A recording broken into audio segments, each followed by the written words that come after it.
आजकल अखिलेश यादव जी जो है जिन्नावादी हो गए हैं और उनको लगता है कि भारत का इतिहास वो पलटना चाहते हैं और बताते हैं कि जिन्ना ने भारत को आज़ादी दिलाई। हम ये बोलना चाहते हैं कि ये सरकार में हमें माइक गिफ्ट मिल रहा है। तो मैं अपनी बात एक शेर से शुरू करूंगा। बिल्कुल शेर से कि हवेली झोपड़ी सबका मुकद्दर फूट जाएगा। हवेली झोपड़ी सबका मुकद्दर फूट जाएगा। अगर ये साथ हिंदू मुस्लिमों का छूट जाएगा, दुआ कीजिए कि हम में प्यार के रिश्ते रहें कायम। ये रिश्ते टूट जाएंगे तो भारत टूट जाएगा। व्यापार इसलिए पीछे जा रहा है, उसका बहुत बड़ा कारण यहाँ का अधिकारी है। अधिकारी है जी, अधिकारी को ब्लेम करेंगे जी। हाँ। वो छोटे छोटे दुकानों में छापा डालते हैं तो बड़ी बड़ी और दुकानों में नहीं डालते। बड़ी बड़ी जहाँ से उनको पैसा मिलता है, जैसे हमारे मौदाहा में मिक्स गुटखा चलता है, उसके लिए कुछ नहीं, कोई अधिकारी कुछ नहीं करता है। 80 रुपए किलो का तेल 200 रुपए किलो बिक रहा है भाई साहब। गरीब आदमी कहाँ से जिएगा? खाने के लिए लाने पड़े, भूखे पेट अपने बच्चों को जिया रहे हैं। इस सरकार का विकास बता रहा हूँ मैं। हमारे आशीष भाई ने कहा विकास हो रहा है। विकास पेट्रोल में हो गया, विकास डीजल में हो गया, विकास सरसों के तेल में हो गया, विकास इन चीजों में, गैस सिलेंडर में विकास हो गया। ये विकास हो रहा है, गरीब आदमी की आय का विकास नहीं हो रहा। यहाँ का चेयरमैन हो, यहाँ का चेयरमैन कौन है? यहाँ का चेयरमैन रामकिशोर है, वो जो यहाँ से 3 महीने 4 महीने से फरार है। और चेयरमैन ने सांसद का लेटर पैड लगा के अपना बचाव करने के लिए उसने ये भी किया, भाजपा में भी शामिल होने के लिए उसने किया। समाजवादी पार्टी के जिलाध्यक्ष ने ये साफ लिखा है, पेपर में उनकी कटिंग है, उनका बयान है कि जैसे ही वो किसने लिखा है? समाजवादी पार्टी के जिलाध्यक्ष जो उसका बयान है कि जैसे इस भाजपा की सरकार चली जाएगी या सरकार बदल जाएगी, वह इसमें बचने के लिए शामिल हुए, उसके बाद वो अपना सापा में शामिल हो जाएंगे। ये बयान है। आपने मछली देखी होंगी, जरूर देखी होंगी बेशक, लेकिन आपने ये देखा है चांदी वाली मछली, वो भी बिल्कुल हूबहू एक जो ओरिजिनल मछली होती है, जीवित मछली होती है, उसकी तरह चलती है, घूमती है। मैं मौदा शहर में है और यहाँ पर चांदी की जो मछली है वो काफ़ी फेमस है।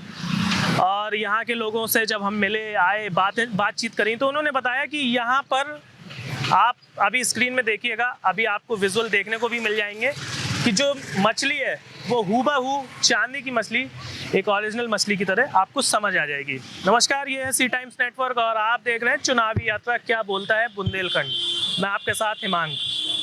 हम मौदा में, हमने जैसा आपको ऑलरेडी बता दिया, यहाँ पर कुछ लोग हैं। मौदा सबसे महत्वपूर्ण इसलिए है क्योंकि 2012 से पहले यहाँ पर विधानसभा सीट हुआ करती थी, लेकिन यहाँ पर पूर्व विधायक जो रहे यहाँ से बादशाह सिंह, जो मंत्री भी रहे मायावती की सरकार में, उनके रहते ये सीट चली गई।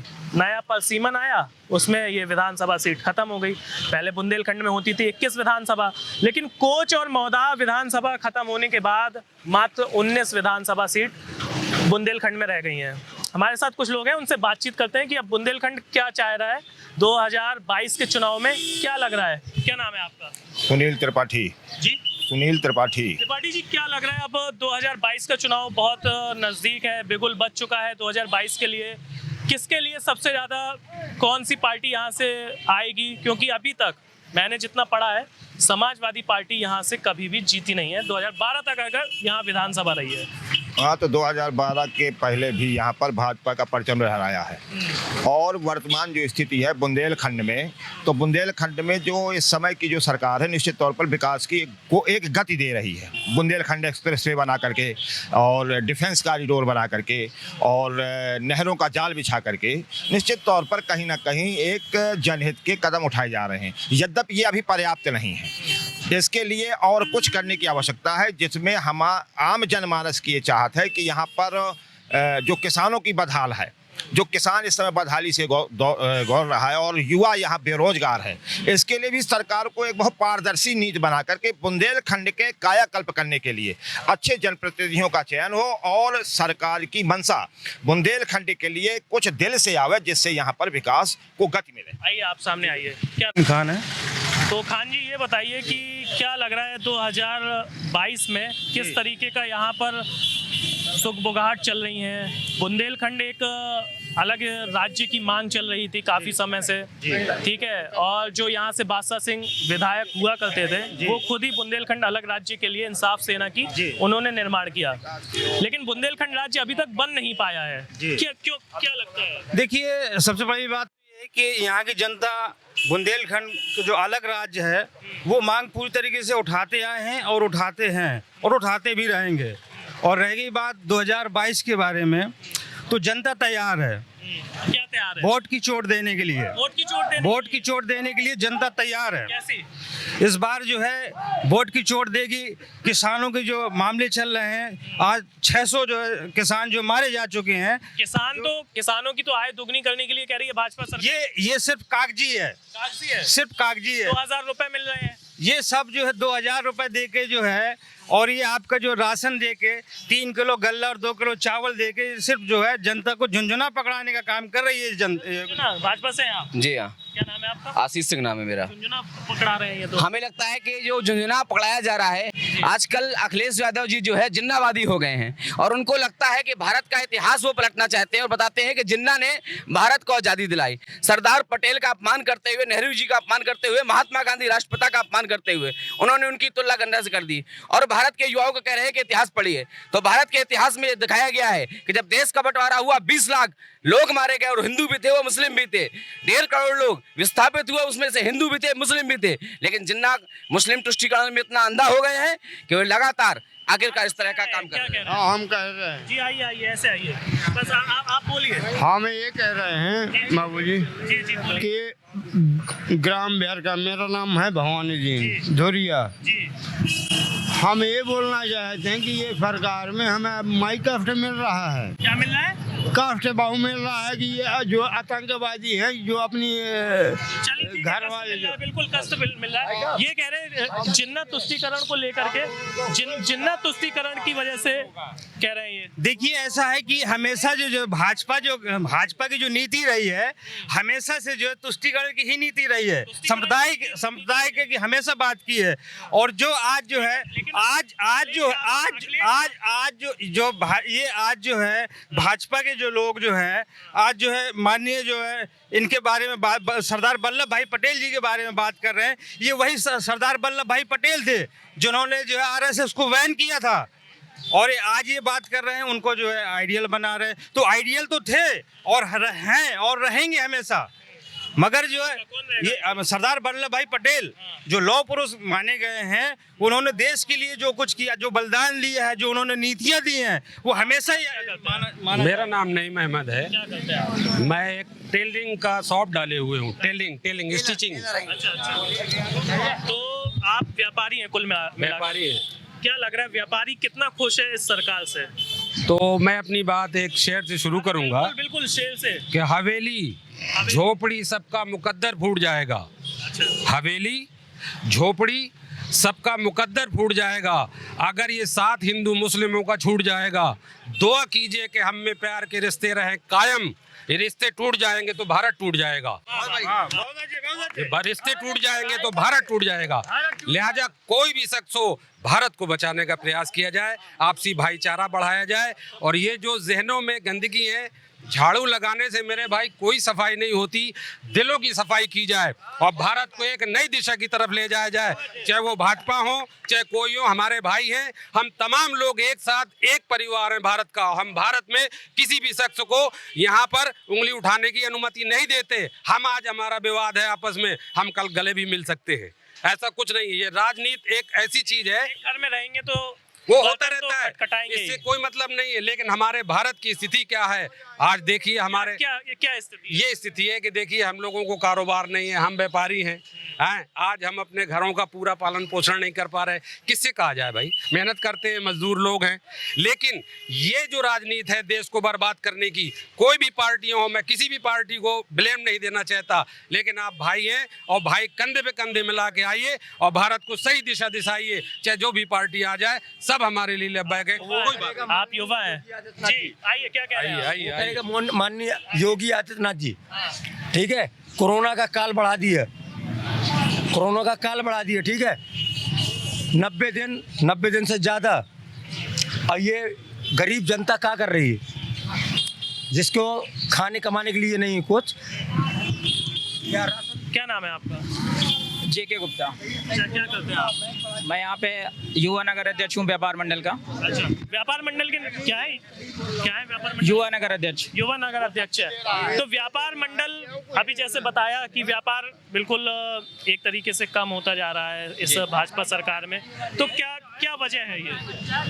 आप व्यापार मंडल के नगर अध्यक्ष हैं, तो ऐसा क्या ठोस कदम नहीं उठा पा रहे हैं आप लोग जिससे कि व्यापारी खुश रह सके, बदहाल न रहे, खुशहाल रहे? व्यापार इसलिए पीछे जा रहा है, उसका बहुत बड़ा कारण यहाँ का अधिकारी है। अधिकारी है जी, अधिकारी को ब्लेम करेंगे जी। हाँ। वो छोटे छोटे दुकानों में छापा डालते हैं तो बड़ी बड़ी और दुकानों में नहीं डालते। बड़ी बड़ी जहाँ से उनको पैसा मिलता है, जैसे हमारे मौदाहा में मिक्स गुटखा चलता है, उसके लिए कुछ नहीं, कोई अधिकारी कुछ नहीं करता है। और छोटी छोटी दुकानों में अवैध चलता है वो, बिल्कुल अवैध चलता है। यहाँ पे हमारे यहाँ मिक्स गुटखा चलता है, जबकि जिले में कहीं भी नहीं चल रहा, बंद है। और हमारी सरकार ने, और जो इस समय भाजपा की सरकार है, उसने बहुत कुछ किया, क्योंकि कोरोना कोविड के समय चलते हुए सारी चीज़ें बंद हो गई थी, लेकिन हमारे यहाँ योगी जी ने जितना कुछ कर सकते थे वो सब कुछ किया और व्यापार धीरे धीरे वापस आ रहा है। वो तो देखिए, आपसे मैं बताऊं, पेंडेमिक के समय एक सरकार देखिए, आपसे मैं बताऊं, मंत्री, जनप्रतिनिधि और सरकार एक पिता की तरह होते हैं अपने। हम जनता उनके एक पुत्र के बराबर हैं, बच्चों के बराबर हैं। तो हर पिता का कर्तव्य होता है कि अपनी जनता, अपने पुत्र के और अपने बच्चे की रक्षा करे। तो वो तो उनने अपना कर्तव्य निर्वाह किया। वो तो चाहे सपा की सरकार होती या कांग्रेस की होती या किसी की भी सरकार होती, तो वो अपना कर्तव्य निर्वाह करते। इसमें आप नहीं कह सकते, ऐसा कह सकते। क्या नाम है आपका? मेरा नाम मोहम्मद शहजादा चिश्ती गांधी है। क्या करते हैं आप? मैं थोड़ी सा बात मैं व्यापारी भी हूँ और मैं सेवक भी करता हूँ। क्या व्यापारी हैं आप? मैं बिजनेस करता हूँ, वाटर प्यूरीफायर वगैरह और कंबल वगैरह के। वाटर प्यूरीफाई का काम करते हैं, बहुत अच्छा काम करते हैं। फिर तो लोगों की प्यास बुझा रहे हैं। तो चिश्ती जी हैं आप, क्या नाम बताया? चिश्ती जी। क्या लग रहा है अब आपको, क्या माहौल है इधर का मौदा का? जनता परेशान है महंगाई से परेशान है। देखिए, महंगाई तो रही बात, महंगाई बिल्कुल परेशान है। लेकिन अगर आपदा में अवसर की बात करें तो कोरोना काल में जब पूरे विश्व की आर्थिक स्थिति डगमगाडोल हो गई है, लेकिन भारत में लगातार विकास जिस गति से बढ़ रहा है, विकास की गति को बढ़ाना और कोरोना काल में लगातार सेवा देने का काम करना, जो माननीय मुख्यमंत्री और माननीय प्रधानमंत्री। एक मिनट, कोरोना काल में ऑलरेडी जनता टूट चुकी है, ठीक है, क्योंकि उनकी जनता टूट चुकी है। अब महंगाई और बढ़ जाएगी तो जनता पूरी तरीके से टूट जाएगी। महंगाई लगभग जहां तक कंट्रोल हो सकता था वहां तक कंट्रोल है। आप अन्य जगह कहाँ कंट्रोल है? अन्य जगह पर देख लीजिए, आप अन्य विदेशों पर देख लीजिए, 150 80 रुपए किलो का तेल 200 रुपए किलो बिक रहा है भाई साहब। गरीब आदमी कहाँ से जिएगा? खाने के लिए लाने पड़े, भूखे पेट अपने बच्चों को जिया रहे हैं। दिवाली बनाई थी? कहाँ दिवाली मनाई? जब 1 रुपया जेब में नहीं, दिवाली कहाँ मनाएंगे? यहाँ के जनप्रतिनिधि तुम्हारे घर नहीं आए देने? कोई कुछ नहीं आया देने। कौन देना? अखिलेश सरकार इस बार अखिलेश सरकार लेकर आएंगे। संदेश है इस बार अखिलेश सरकार। क्या कह रहे थे आप? मैं कह रहा हूँ, आशीष जी का मेरा नाम राजू मेंबर है। मैं समाज सेवी हूँ और बिजनेसमैन भी हूँ। इस सरकार का विकास बता रहा हूँ मैं। हमारे आशीष भाई ने कहा विकास हो रहा है। विकास पेट्रोल में हो गया, विकास डीजल में हो गया, विकास सरसों के तेल में हो गया, विकास इन चीजों में, गैस सिलेंडर में विकास हो गया। ये विकास हो रहा है। गरीब आदमी की आय का विकास नहीं हो रहा। गरीब आदमी कमाए कहाँ से? हमारी मोदी सरकार ने सिलेंडर तो दिए, लेकिन जब इसके पूर्व सरकार थी 410 का सिलेंडर था। आज की डेट में 950 का सिलेंडर है। सिलेंडर 410 का होता था सिलेंडर, आज 950 का है। 950 का सिलेंडर बता रहे हैं। ये विकास है हमारी सरकार का। 100% विकास हुआ है, लेकिन समस्या है कि आँख के अंधों को जो है विकास नहीं देख सकता। बालों को कंग, वो क्या है, बाल जो गंजा होगा सिर्फ उसके कंघी का कोई आवश्यकता नहीं होती, इसलिए इनको विकास भी नहीं दिख रहा। बुंदेलखंड एक्सप्रेसवे के नाम पर जो एक सड़क बन रही है, 100% बुंदेलखंड में विकास की जो दौड़ चलेगी, बुंदेलखंड को वो मिलेगा। ठीक। दूसरा, हमीरपुर जिले के अंदर लगभग 500 से ऊपर योजनाएं विकास की चली है। बहुत सारी सड़क योजनाएं। मैं आपको बता देता हूँ कि पहली बात, अगर पूरे ऑल ओवर उत्तर प्रदेश की बात करता हूँ, ऑल ओवर हमीरपुर जिले में तमाम ऐसी सड़कें जो खुदी पड़ी थी। आप ये रास्ता जाएंगे, बांदा रोड देख लीजिए, रोड बन रहा है। कुनहटा वाला रोड जाएंगे आप, रोड बन रहा है। पेपरौंदा वाला रोड देख लीजिए, आप किसी भी रोड मार्ग में जाइए, रोड बन रहा है। बिजली की बात है, रोड में जब चलने के गाड़ी नहीं रहेंगी तो क्या मतलब रहेगा? 100% गाड़ी रहेगी। जब रोड में चलने के लिए लोग नहीं बचेंगे, गरीब आदमी भूखों मर रहा है, उसको विकास की क्या लेना देना? पहले पेट में होना चाहिए भाई। जब जब पेट में जिस मजदूर आदमी को क्या नाम है आपका? अभी नत्थू सिंह हाँ? इनका कहना है कि गरीब लोग भूखों से मर रहे हैं। तो इस कोरोना काल में प्रधानमंत्री जी ने और माननीय मुख्यमंत्री जी ने हर गरीब को शुरुआत से लेकर के मार्च तक का गेहूं और उनको राशन दिया जा रहा है। अब ये कह रहे हैं कि भूखों मर रहे हैं, तो को बचा रहा है इनको भूख से? यही तो सरकार बचा रही है। इसी कोरोना एक मिनट, विकास की बात रही, पूरे उत्तर प्रदेश में सड़कें जगमगा रही हैं। देखिए जब से योगी जी ने सबसे अच्छी व्यवस्था, सुनिए, सबसे अच्छी व्यवस्था उनकी रही है। जो माफियाओं का दमन किया है उन्होंने, जो उत्तर प्रदेश में लोग असुरक्षित मानते थे अपने आप को, माफियाओं का दमन किया है, वो सबसे बड़ी योगी जी की अच्छी चीज है। ये बताइए, जब सड़क में चलने के लिए लोग नहीं रहेंगे, जैसे भैया ने कहा अभी, तो क्या मतलब है? आप रोड चमका दीजिए, चाहे जैसा भी बना दीजिए। हमने कहा तो काल में ये लोगों को राहत देने की जो बात कर रहे हैं, उसी कोरोना काल में ही जो है सरसों का तेल बढ़ाया गया, उसी कोरोना काल में ही डीजल पेट्रोल बढ़ाया गया। पेट नहीं भर जाएगा। और जब लोगों के जेब में पैसा नहीं बचेगा तो सड़कों पे गाड़ियां क्या चलाएंगे? क्या कह रहे हैं आप देख रहे होंगे, गाड़ियों की बात कर रहे हैं, रास्ता चल रहा है या नहीं चल रहा, साधन चल रहा है कि नहीं चल रहा, इंफ्रास्ट्रक्चर बढ़ा है कि नहीं बढ़ा, गाड़ियां बढ़ी है कि नहीं बढ़ी, आप देख लीजिए। वर्तमान में मंदी का दौर है, बिल्कुल मंजूर कर रहे हैं, लेकिन ये आइए आइए, पास में आइए। क्या नाम है आपका? मेरा नाम मोनू गुप्ता है। क्या करते हैं आप? मैं व्यापारी भी हूँ और समाज सेवी भी हूँ। अच्छा, व्यापारी। क्या करते हैं व्यापारी? मैं किराना थोक का व्यापारी हूँ। किराना तो का, तो फिर तो कोविड में सबसे ज्यादा आप ही की चम रही होगी। कोई चम में नहीं रही है। जो ऊपर से नियम आए हैं और यहाँ पे हमीरपुर सरकार ने जो नियम दिए थे उसी अनुसार हमने बेचा है। नहीं, आई मीन टू से कि और तो दुकानें सब बंद रही हैं जी, लेकिन किराना और एक मेडिकल था ऐसा जो खुला रहा था, तो उस समय तो आप तो हमने पूरी सेवा की है, सेवा करी है, सब कुछ किया है उसमें। किसी से हमने किस तरीके से लग रहा है यहाँ का माहौल, किस तरीके का माहौल है? मौदा के लोग अब क्या चाह रहे हैं? बदलाव चाह रहे हैं, खेल चाह रहे हैं कि वही चाह रहे हैं? मौदा का इतना ये है कि मौदा में विकास कोई नहीं हो रहा है। विकास कोई नहीं है, कोई विकास नहीं है। यहाँ का चेयरमैन हो, यहाँ का चेयरमैन कौन है? यहाँ का चेयरमैन रामकिशोर है, वो जो यहाँ से 4 महीने से फरार है। 4 महीने से फरार है। सांसद जी आए हैं इधर, सांसद जी आए हैं और चेयरमैन ने सांसद का लेटर पैड लगा के अपना बचाव करने के लिए उसने ये भी किया, भाजपा में भी शामिल होने के लिए उसने किया, पर आज तक का यहाँ के चेयरमैन ने एक भी विकास नहीं किया। सिर्फ अपना जेब भरा, अपने लोगों का जेब भरा, एक भी विकास नहीं। आप देख सकते हैं कि रोडों में कितना जाम लग रहा है, जबकि यहाँ के लिए मलिको चौराहे में एक सीसी कैमरा और यहाँ पे मतलब ऑटो स्टैंड बनने के लिए भी बोला गया था, पर आज तक का चेयरमैन ने कुछ नहीं। समाजवादी सरकार में रहते हुए भी समाजवादी पार्टी के चेयरमैन ने, 1 मिनट रुकिए, हम पूरा जवाब दे रहे हैं। समाजवादी पार्टी के चेयरमैन ने भ्रष्टाचार की पराकाष्ठा को पार करते हुए लगातार गमन किया। अब रही बात भाजपा की, बोल रहे हैं भाजपा की सरकार है, भाजपा के जो नामित सभासद थे उनके द्वारा ही उनकी जांच करा करके गमन साबित हुआ, FIR दर्ज हुई और उसके बाद वो फरार घूम रहे हैं। अब ये सपा के लोग ही बताएंगे कि आखिरकार उन्होंने कौन सा विकास किया। चेयरमैन ने अपना स्वयं का विकास करके अपना विकास कर लिया। अब कह रहे हैं भाजपा में शामिल हो गए।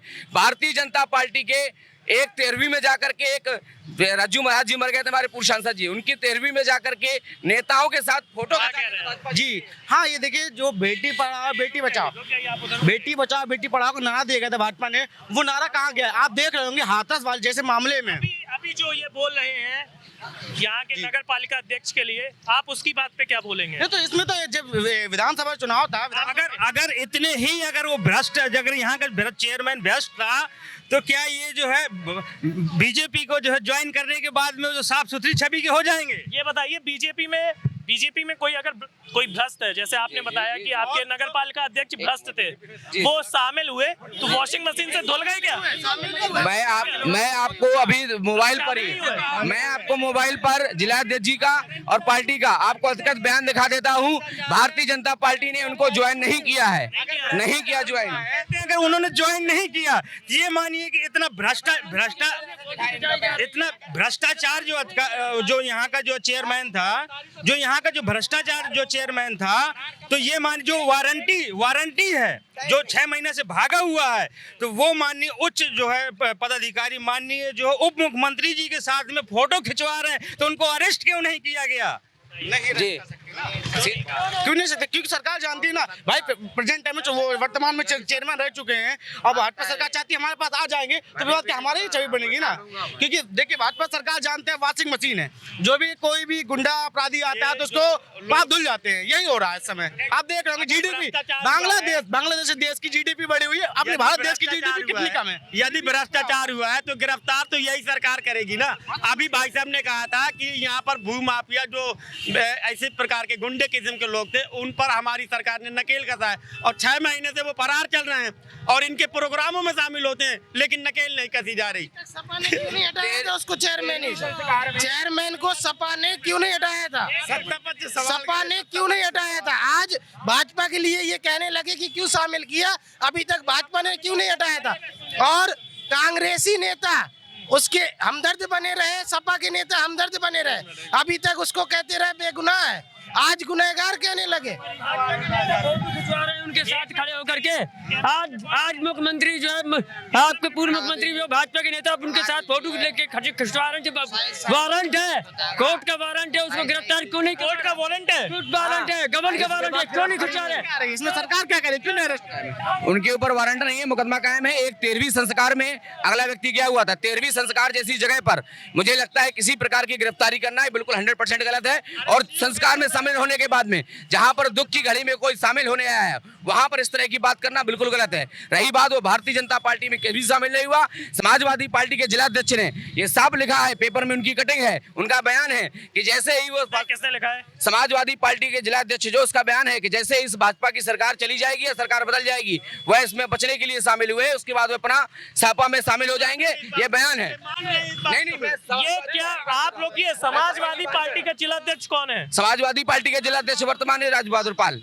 बताइए, राज बहादुर जी ने लिखा है कि वो सिर्फ भाजपा में इसलिए आए हैं कि बचने के लिए, और उसके बाद समाजवादी पार्टी की सरकार अगर बैक होती है तो उनका ये लोग मान के आ रहे हैं कि हमारा वॉशिंग मशीन है, वॉशिंग मशीन में आके बचे रहिए और सरकार चली जाए तो आप चले जाइए।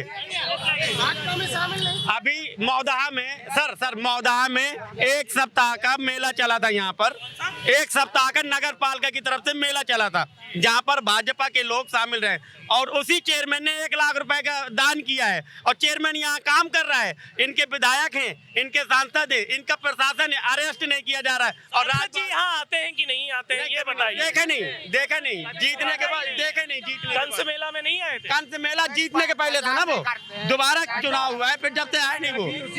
आपके द्वारा एक मांग है, एक व्यापार मंडल नगर उपाध्यक्ष हूँ मैं, मेरी सिर्फ एक मांग है, सरकार हो या जनता हो, कि जो पैसेंजर ट्रेन चलती थी पहले से, कोरोना काल के पहले, चित्रकूट टू कानपुर, वो फिर से चालू की जाए, मानिकपुर टू कानपुर। वो तो कहीं थी शुरू, अभी नहीं शुरू हुई है। व्यापारी उससे त्रस्त है, व्यापारी सुबह एक्सप्रेस में 5 बजे उठ करके सर्दियों के टाइम पे नहीं जा सकता, इसलिए मेरी मांग है, एक व्यापारी नेता होने की वजह से मेरी मांग है, सांसद जी हो या कोई भी हो, रेल मंत्री बताया गया, सांसद कंस मेला पे आए थे, सांसद एक मिनट सांसद का फर्ज नहीं बनता अम्बेडकर जयंती में आए, सांसद का फर्ज नहीं बनता भाई रवि ये जो रमजान हुआ उसमें नहीं आए, कैसे कंस मेले में ही आना उचित है? अभी बताइए, एक मिनट सुनिए, सांसद का काम जनता के बीच में उतना नहीं होता क्योंकि उसको विकास करना होता है, तो वो वहाँ पर दिल्ली में रह करके विकास करता है। दिल्ली में विकास करता है, सांसद का काम यहाँ पे नहीं है। तो आपने दिल्ली में रह करके यहाँ के लिए विकास करेंगे ना? कहाँ विकास? वोट मांग सकते हैं, बिल्कुल वोट यहाँ मांगने आ सकते हैं, बस विकास दूसरी जगह करवाएंगे, ये होगा। ये सांसद का काम है क्षेत्र में भी रहना, सांसद जी का काम होता है अपने संसदीय क्षेत्र में भी रहना, अपने जनता के बीच में आना जाना। और त्योहारों में हम कह रहे कंस मेला में, तो उसके बाद में जो है अभी जो है बहुत सारे त्योहार गुजरे हैं। आप क्या कह रहे थे? मेरा ये कहना था, जब इनने कहा था कि सांसद ये चेयरमैन यहाँ पे आके 1-1 लाख रुपए देता है, सब कुछ करता है, एक बात बता दीजिए, आप लोग सपोर्ट करते हैं, आप ही लोग जिताते हैं, आप ही लोग करते हैं, आप लोग को ये नहीं मालूम था कि वो एक बिना पढ़ा लिखा आप चेयरमैन बना रहे हैं? आप लोग तो भाई पहली बात, समाजवादी पार्टी से हो चाहे जिससे भी हो, अगर चेयरमैन बना रहे हैं मौदहा नगर का, तो आपको ये सोच बूझ के बनाना चाहिए कि मौदहा नगर का विकास होना चाहिए, ऐसा व्यक्ति बनाना चाहिए कि जो मौदहा का विकास कर सके, व्यापारियों के साथ खड़ा हो सके, हर चीजों में वो जा सके। ऐसा बनाते हैं कि वो 4-4 महीने 3-3 महीने के लिए फरार हो जाता है। यहाँ पैसे, यहाँ लोग कुछ करते नहीं है, यहाँ पे नगर पालिका में जाए तो सब गुंडा राज चलाते हैं। नगर पालिका में खुला गुंडा राज चलता है। पालिका का गुंडा राज, विधायक कुछ नहीं कर पा रहे, सांसद कुछ नहीं कर पा रहे, चेयरमैन इतना पावरफुल है, वो उसका गुंडा राज यहाँ कायम है और भाजपा कुछ कर नहीं पा रही। ये अंधेर की बात है, भाजपा की सरकार है, सरकार से सवाल करना चाहिए ना, विपक्ष से सवाल क्यों? सरकार कहती है कि हम गुंडा मुक्त प्रदेश कर रहे हैं और गुंडाओं को संरक्षण मिल रहा है। क्या बोल रहे हैं संरक्षण? अभी ये कह रहे थे कि गुंडा राज है और संरक्षण दे रही है। अभी मुख्तार अंसारी के जब बुलडोजर चला, अतीक अहमद के, एक मिनट, सब यही आ रहे हैं, यही आएंगे, परेशान हो, घूम के यही आएंगे। मुख्तार अंसारी के बुलडोजर चला, अतीक अहमद के घर पे बुलडोजर चला और तमाम माफियाओं के घर पे बुलडोजर चला, तमाम इनकाउंटर हुए, तब जाकर के माफियाओं की जो है हवा गई। आज उत्तर प्रदेश में अपराध करने के पहले, एक मिनट सबका जवाब दूंगा, उत्तर प्रदेश में अपराध कहने के पहले अपराधी 10 बार सोच ले, उत्तर प्रदेश में अपराध नहीं चलने वाला, अपराध को खत्म किया जाएगा। एक मिनट, मैं माननीय आशीष जी से, भाजपा के जो भी कार्यकर्ता हैं, ये वरिष्ठ हैं, मैं एक सवाल पूछना चाहता हूँ, उत्तर प्रदेश के आपराधिक रिकॉर्ड बता दें। उत्तर प्रदेश का आपराधिक रिकॉर्ड, अगर आप कह रहे हो, आपको पता है एनसीआरबी की रिपोर्ट के हिसाब से 2012 से 17 के बीच में सबसे ज्यादा आपराधिक मामले आए थे। और आज की डेट में 2012 से 17 किसकी सरकार थी? सपा की सरकार। सर सुन लीजिए, मामला सपा और बसपा का नहीं है, न भाजपा का है। मामला ये कि जैसे कह रहे कि हमने माफिया राज खत्म कर दिया, बहुत अच्छी बात है, लेकिन आज कितनी बच्चियों के बलात्कार और रेप और ये हत्याएं जैसी घिनौनी घटनाएं हो रही हैं, इस पे इनका ध्यान गया कभी? अभी एक बच्ची को रात में 2 बजे उसका अंतिम संस्कार किए गए, कहाँ थे भाजपा के लोग? भाई आज माफियाओं को अंदर कर दिया, बहुत अच्छी बात है, हम लोग खुश हैं, लेकिन ये सुरक्षित आप लोगों को लगता है मौदा में? कतई नहीं। क्यों नहीं लगता? यहाँ 1300 रुपए में मर्डर हो रहे हैं। 1300 में भी 1 महीना पहले एक बच्चे का मर्डर हुआ यहाँ, ये यही इसी मोहल्ले का था, पाटन बुलवारी में। नागरा वाला मामला देखा है आपने? हम नगर की बात कर रहे हैं, हम व्यापारी हैं, हमें सुबह जाना पड़ता है, हम व्यापारी हैं, हमें सुबह पैसा लेके सब्जी मंडी समिति जाना पड़ता है। हमको डर लगने लगा, पता नहीं किस टाइम हादसा हो जाए, जब 500 और 1000 रुपए में हत्याएं होने लगी आज की डेट में। अभी 1 महीने पहले हत्या हुई है, सब लोग बैठे हैं, आप लोग पूछ लीजिए। ये बताइए 500-1000 रुपए में अगर हत्या हो रही है, अब उन हत्याओं के कारण वो व्यक्ति दिवंगत हो चुका है। अब उस हत्याओं के कारण पे मैं प्रकाश नहीं डालना चाहूँ, क्योंकि दिवंगत व्यक्तियों के बारे में कुछ बोलना नहीं चाहिए। मामला सट्टा का था, सट्टा खेलने का था, सट्टा के लेन देन का था। अब मैं अगर वो दिवंगत आत्मा है, उसके बारे में ज्यादा कुछ नहीं बोला जाता। और सट्टा अपराध की, आइए चाचा, ऐसे आइए चाचा, घूम के आइए, ऐसे आइए, घूम के आइए। क्या नाम है चाचा? मेरा नाम जमाल हम सबसे बुजुर्ग हैं, आप सबसे क्या? हमारा नाम जमाल मंसूरी है। हम हमीरपुर विधानसभा के पूर्व प्रत्याशी हैं, भारतीय कम्युनिस्ट पार्टी के। भारतीय कम्युनिस्ट पार्टी? जी। अच्छा, तो क्या है, अब फिर से आ रहे हैं कि आप प्रत्याशी बन रहे हैं क्या? वो पार्टी डिसाइड करेगी। वो पार्टी डिसाइड करेगी। हाँ। दावेदारी पेश कर दी है क्या? नहीं, वो पार्टी कहेगी। हाँ। कितनी सीटों में लड़ना है, वो पार्टी का मामला। तो जीते थे आप? कब लड़ा था आपने चुनाव? 2019 में। 2019 में Lok Sabha by election. By election, अच्छा। 2017 का आम चुनाव अशोक सिंह चंदेल जी चले गए थे, गिरफ्तार हो गए थे। 2017 का आम चुनाव भी लड़े हैं, 2019 का बाई इलेक्शन भी लड़े हैं। तो दोनों में हारे हैं। कितने वोटों से हारे? हमें 4000 वोट मिला था। सिर्फ 4000? जमानत जब्त हो गई होगी। हाँ। क्या लग रहा है आप चाचा, आप चुनाव बहुत पास में है, सुखबुगाहटें हो रही हैं, काफी लोगों को महंगाई का मुद्दा एक सबसे ज्यादा है, तो क्या लग रहा है अब आपको महंगाई का मुद्दे की वजह से सरकार को बैकअप में आना पड़ेगा, या किस वजह से, अगर वो फ्रंट में और आती भी है, फॉरवर्ड आती है, तो किस मुद्दे के साथ आ पाएगी? अब आप तो कम्युनिस्ट पार्टी के, लेकिन तब भी आपके क्या विचार है? नहीं, महंगाई से तो जनता परेशान है, इसमें कोई दो राय नहीं है, और महंगाई का मुद्दा ही होना चाहिए, लेकिन होता एक्चुअल में क्या है? लेकिन अब अभी तो पेट्रोल सस्ता हो गया, 12 रुपए डीजल और पेट्रोल हमारे सस्ता हो गया ना इस बार। जितेंद्र मिश्रा जी, बोलिए, आप बोलिए।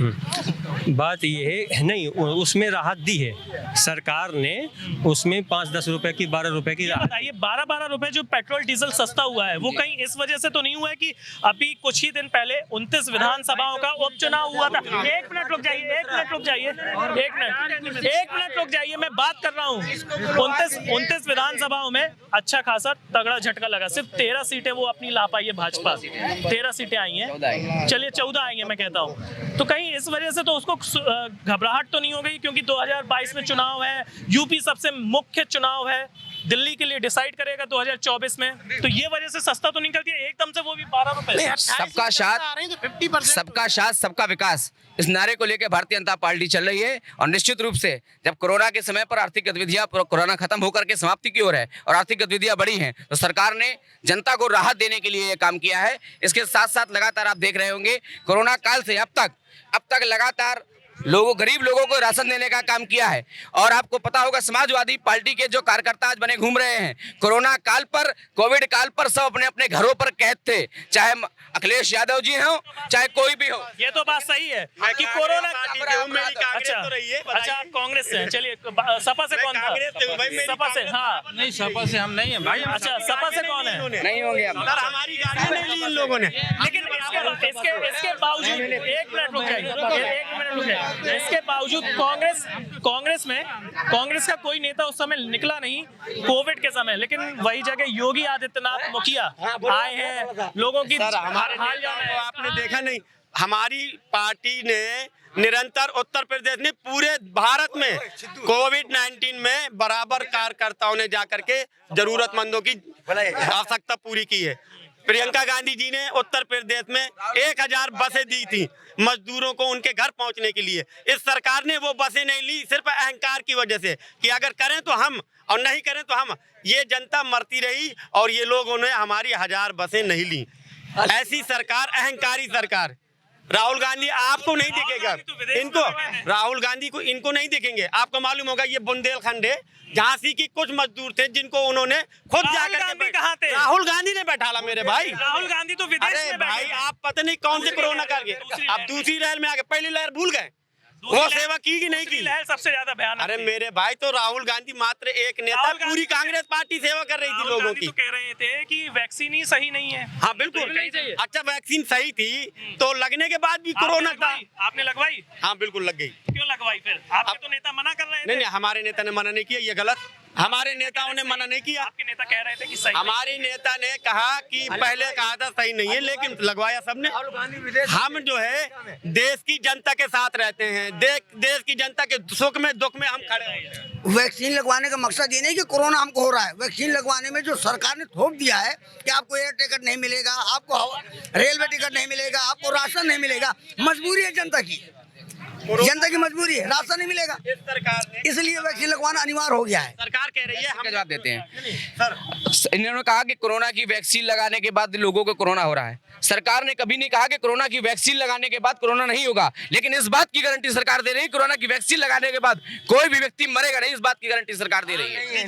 यानी कि अब ये भगवान हो चुके हैं। मिला के आप लोगों का एक मिनट भगवानी हम कौन आलू से सोना निकालने वाले भगवान हो गए क्या? सुनिए, इधर से आलू डालो, उधर से सोना निकालो।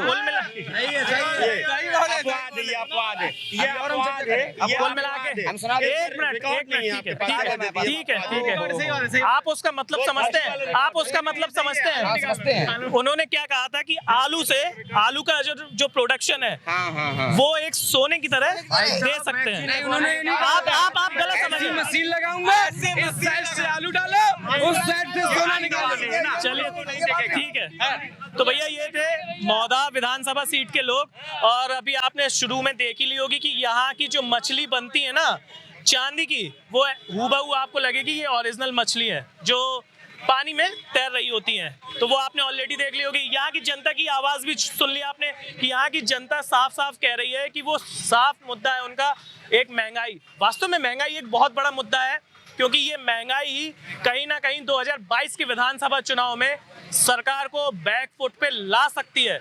अब सरकार को ये समझना होगा कि महंगाई को कम करे ताकि 2022 के चुनाव में वो फॉरवर्ड आ पाए, नहीं तो सबसे ज़्यादा जो फाइटिंग देखने को मिलेगी सपा और भाजपा के बीच देखने को मिलेगी। खैर वो तो समय बताएगा, वक्त बताएगा कि आखिर कौन सबसे ज़्यादा फाइटिंग देता है। तब तक के लिए आप स्वस्थ रहें, सुरक्षित रहें और जुड़े रहें सी टाइम्स नेटवर्क के साथ।